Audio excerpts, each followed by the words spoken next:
না কেন আমরা বলতে পারি না, না কেন বলা জরুরি এবং না কিভাবে বলবো। কাউকে না বলছেন না মানে আপনি হ্যাঁ বলছেন, তার মানে আপনি নিজেকে কোথাও না কোথাও না বলছেন। সবসময় নিজেকে অ্যাভেলেবল রাখা বা না বলতে না পারায় অনেক সময় মানুষের রেসপেক্ট আমরা হারিয়ে ফেলি।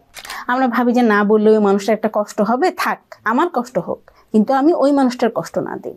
এই যে না করতে না পারাটা, এটা কিন্তু একটা অনেক বড় একটা স্কিলের অভাব আমাদের, যেটা আসলে আমাদের ছোটবেলা থেকে ওভাবে শেখানো হয় না। ধরেন এই সপ্তাহে আপনি ছুটির দিনে ডিউটি করেছেন, এখন পরের সপ্তাহে আপনি ভাবছেন ফাইনালি একটু শুক্রবার আসবে, আমি একটু আরাম করব, রেস্ট নিব। এই সময় আপনার একজন কলিগ বলে ফেলো যে দোস্ত বা আপু বা ভাইয়া, আপনি একটু আমার এই শুক্রবারের ডিউটিটা করে দেন প্লিজ। এখন আপনি তো অনেক ভালো মানুষ, ভদ্র মানুষ, না করতে পারলেন না, মনে মনে খুব রাগ লাগলো, রাগে গজগজ করলেন, কিন্তু আপনি মেনে নিলেন আচ্ছা ঠিক আছে করে দিই। বা ধরেন হয়তো বা আপনার আজকে একটু নিজের মতো বের হয়ে ফেসিয়াল করার প্ল্যান ছিল, একটু হয়তো মেডিকিউর পেডিকিউর করার প্ল্যান ছিল, কিন্তু কি হলো আপনার হয়তো আপনার চেয়ে একটু সুপিরিয়র কেউ একজন, মানে বসের পজিশনে বা আপনার চেয়ে উপরের পজিশনে কেউ একজন হয়তো বললো যে চলো আমরা একসাথে আজকে মিলে একটু খেতে যাই বা কোথাও একটা জায়গায় যাই। এখন আপনি ওখানে না করতে পারলেন না। এই যে না করতে না পারাটা, এটা কিন্তু একটা অনেক বড় একটা স্কিলের অভাব আমাদের, যেটা আসলে আমাদের ছোটবেলা থেকে ওভাবে শেখানো হয় না। আজকের ভিডিওতে আমরা 3টা জিনিস শিখবো। একটা হচ্ছে যে না কেন আমরা বলতে পারি না, না কেন বলা জরুরি এবং না কিভাবে বলবো। তো প্রথমে আসি, আমরা কেন না বলতে পারি না। আমরা না বলতে পারি না, এটার পিছনে একটা বড় কারণ হচ্ছে যে আমরা আসলে মানুষকে খুশি করতে চাই। কারণ আমরা যখন হ্যাঁ বলি, একটা মানুষ খুশি হয়, তার অ্যাপ্রুভাল আমরা পাই, আমাদের ভালো লাগে। 1 2 নম্বর হচ্ছে যে আমরা আসলে অন্য কাউকে কষ্ট দিতে চাই না। আমরা ভাবি যে না বললে ওই মানুষটার একটা কষ্ট হবে, থাক আমার কষ্ট হোক, কিন্তু আমি ওই মানুষটার কষ্ট না দিই। তারপরে আর কেন না বলতে পারি না, না বললে একটা মানুষ হয়তো বা অপমানিত ফিল করবে, একটা মানুষ হয়তো রিজেক্টেড ফিল করবে, এই কথা চিন্তা করে অনেক সময় আমরা না বলি না। আর কেন না বলি না, আমরা হয়তো ভাবি না বললে একটা অপরচুনিটি মিস হয়ে যাবে, কিন্তু সবসময় ব্যাপারটা অপরচুনিটি থাকে না। হয়তো বা কখনো কখনো না বললে যে অপরচুনিটি মিস হয় না, কখনো কখনো হেলদিভাবে না বলাটা যে জরুরি সেটা আমি একটু পরে বলবো। তো অনেক সময় আমরা ভাবি যে না বলতে থাকলে হয়তো আমি অপরচুনিটি মিস করে যাবো, আমি সবসময় হ্যাঁ বলি। এছাড়া কেন আমরা না বলি না, কারণ হচ্ছে যে ছোটবেলা থেকে আমাদের কন্ডিশনিং এভাবে করানো হয় যে যে বাচ্চাটা সব কথা শুনে, বড়দের কথা শুনে, যেভাবে যেভাবে বলা হয় এইভাবে চলো, এইভাবে বসো, এইভাবে করো, তাকে আমরা ভালো বলি। তো এরকম একটা জিনিস অ্যাসোসিয়েশন হয়ে যায় যে যে সব কিছুতে সবার কথা মেনে নেয় সে ভালো, আর যে বাচ্চাটা নিজের মতো চলে সে অভদ্র। তো সেখান থেকে একটা কন্ডিশনিং হয়ে যায় যে যে বাচ্চাটা না বলে বা যে না বলে সে হয়তো অত ভালো না। তো আমরা চাই যে আমরা সবার কাছে একটু ভালো হতে চাই, বা পিপল প্লিজিং টেন্ডেন্সি থেকে আমরা সবখানে হ্যাঁ বলি। এখন কথা হচ্ছে আরেকটা ব্যাপার, যেটা হলো প্যাসিভ অ্যাগ্রেসিভ ব্যাপার, যে অনেকে যারা প্যাসিভ থাকে তারা নিজের অধিকার খর্ব করে সামনে মানুষটাকে না বলতে পারে না। সো আপনি যদি প্যাসিভ অ্যাগ্রেসিভ হন, সেটার কারণে আপনি হয়তো না বলতে পারেন না। এখন কথা হচ্ছে না বলা কেন জরুরি। আমি কিন্তু বলছি না সব সিচুয়েশনে আপনি কি না বলেন, কিন্তু কিছু কিছু ক্ষেত্রে কেন না বলা জরুরি। কারণ আপনি যখন কখনো কখনো কাউকে না বলছেন না, মানে আপনি হ্যাঁ বলছেন, তার মানে আপনি নিজেকে কোথাও না কোথাও না বলছেন। এখন ধরেন আপনি হয়তো বা পুরো সপ্তাহ, মানে একটা ফ্রাইডেতে আপনি অফ পাননি, এখন আপনি পরের ফ্রাইডেতে আপনার অফ নিলে আপনার এটা মেন্টাল এবং ফিজিক্যাল ওয়েলবিং এর জন্য জরুরি, কিন্তু আপনি না বললেন না। এতে করে কি হলো যে আপনার উপরে কিন্তু একটা জুলুম হয়ে গেল, আপনি কিন্তু নিজে ভালো থাকলেন না, সো আপনি নিজের ক্ষতি করলেন। সো নিজের ক্ষতি যাতে না হয় সেই জন্য না বলা জরুরি। আর কেন না বলা জরুরি, কারণ না বললে, মানে না বলাটা এক ধরনের বাউন্ডারি সেট করা হয়।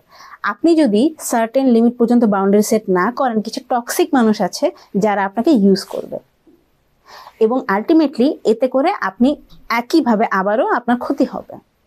আরেকটা ব্যাপার কি, আপনার কাছে মনে হতে পারে যে যে সবসময় হ্যাঁ বলে তাকে সবাই পছন্দ করে, ভালোবাসে, কিন্তু এখানে একটা ইম্পর্টেন্ট পয়েন্ট হচ্ছে যে সবসময় অ্যাভেলেবল থাকে তাকে কিন্তু আমরা রেসপেক্ট করি না।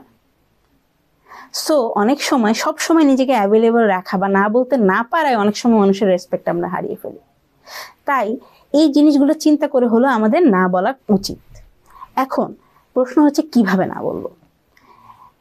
না বলার জন্য প্রথম কথা আপনাকে যে আপনি জাস্ট ব্রিফলি, মানে মনে করেন কেউ আপনাকে একটা জিনিস অফার করেছে, হ্যাঁ, আপনি নাটা কিভাবে বলবেন, না ব্রিফলি বলবেন, কোনো বড় এক্সপ্লেনেশন দিবেন না, জাস্ট বলবেন সরি আমি পারছি না। সাথে আপনি কি করতে পারেন, কেন পারছেন না সেটা অনেক বড় ব্যাখ্যা না দিয়ে ছোট করে বলতে পারেন। যেমন আজকে আমি একটু ব্যস্ত আছি, আমার একটা অন্য কাজ আছে, সাধারণত এরকম বললে মানুষ ইউজুয়ালি পুশ করে না, ইউজুয়ালি খুব একটা টক্সিক মানুষ না হলে। প্রথম কথা হচ্ছে আপনি ক্লিয়ার কাট বলবেন, আমতা আমতা করে না দেখি এভাবে না, না সরি আমি আজকে পারছি না, আমার আসলে অন্য একটা কাজ আছে।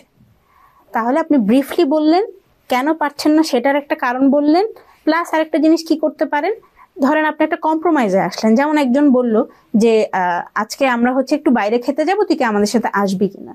তা আপনি হয়তো বা আজকে আপনার জন্য কনভিনিয়েন্ট না, তা আপনি বলে দিলেন যে না আজকে আমার একটা কাজ আছে, আমি পারছি না, আমরা কি পরের সপ্তাহে যেতে পারি। এরকম ভাবে বললে কিন্তু সামনের মানুষ রিজেক্টেড ফিল করে না, আপনারও হচ্ছে মানে তাকে কষ্ট দেওয়া হলো না এবং তাকে আপনি হেল্পও করলেন, মানে জিনিসটা আপনি সুন্দর করে করলেন কিন্তু নিজের উপর জুলুম না করে।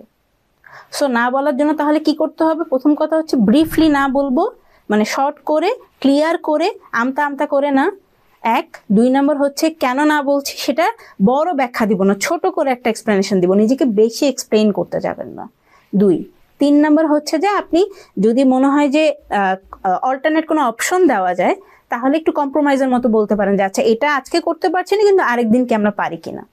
আরেকটা ব্যাপার হচ্ছে যখন না বলে ফেলবেন তারপরে আবার হচ্ছে মানে আছে না যে অনেক নিজেকে ব্যাখ্যা করতে যাবেন না, যে আচ্ছা আমি হয়তো একটু পারি কিনা দেখি, তখন আবার সামনে মানুষটা পার্সিউ করার চেষ্টা করবে। বিশেষ করে টক্সিক মানুষ হলে আপনার বাউন্ডারিকে রেসপেক্ট না করে সে আপনাকে আরো পার্সিউ করবে। এখন ধরেন কোন একটা সিচুয়েশন এরকম আপনি না বলতে পারছেনই না এবং আপনার কষ্টও হচ্ছে, সেই ক্ষেত্রে কিভাবে নিজেকে বুঝাবেন। সেই ক্ষেত্রে নিজেকে অসহায় মনে করলে আপনার আরো খারাপ লাগবে। সেই ক্ষেত্রে জিনিসটা আপনার লেন্সটা মানে দেখার পয়েন্ট অফ ভিউটা চেঞ্জ করে ফেলেন।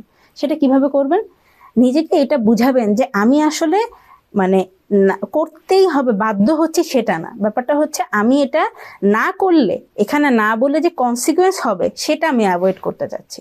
মানে ধরেন আমি আপনাকে একটা এক্সাম্পল দিই, ধরেন আপনার বস আপনাকে বললো যে এই আজকে আমার বাসায় আসবা, ঠিক আছে, মানে দাওয়াত আছে তোমরা সবাই আসবা। এখন হচ্ছে আপনি ভাবতেছেন যে আমি না তো বলতে পারবো না, কিন্তু আপনি এখানে অসহায় সেটা না, এখানে না যদি আপনি বলেন তাহলে আপনার বসের সাথে আপনার সম্পর্কটা যে খারাপ হবে এই কনসিকুয়েন্সটা আপনি নিতে পারবেন না, এই জন্য আপনি হ্যাঁ বলেছেন। তার মানে কি অ্যাকচুয়ালি সিচুয়েশনটা আপনার কন্ট্রোলে, আপনি এটা একটা জিনিস ভেবে একটা কনসিকুয়েন্স ভেবেই কিন্তু করেছেন, তখন নিজেকে এতটা ভিকটিম ফিল হবে না এবং তখন আপনার খারাপ লাগাটা কমে যাবে।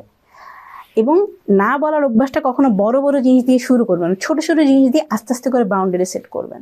দেখবেন প্রথম প্রথম আপনার খুব কষ্ট হবে, কিন্তু না বলার অভ্যাস শুরু করলে দেখবেন আস্তে আস্তে আপনি নিজে ভালো থাকছেন এবং মানুষ আপনাকে রেসপেক্ট করছে। এবং আপনি নিজে ভালো না থাকলে কিন্তু আপনি খালি গ্লাস থেকে মানুষকে কিছু সার্ভ করতে পারবেন না। সো নিজের যত্ন নেন, মাঝে মধ্যে না বলুন, ভালো থাকবেন।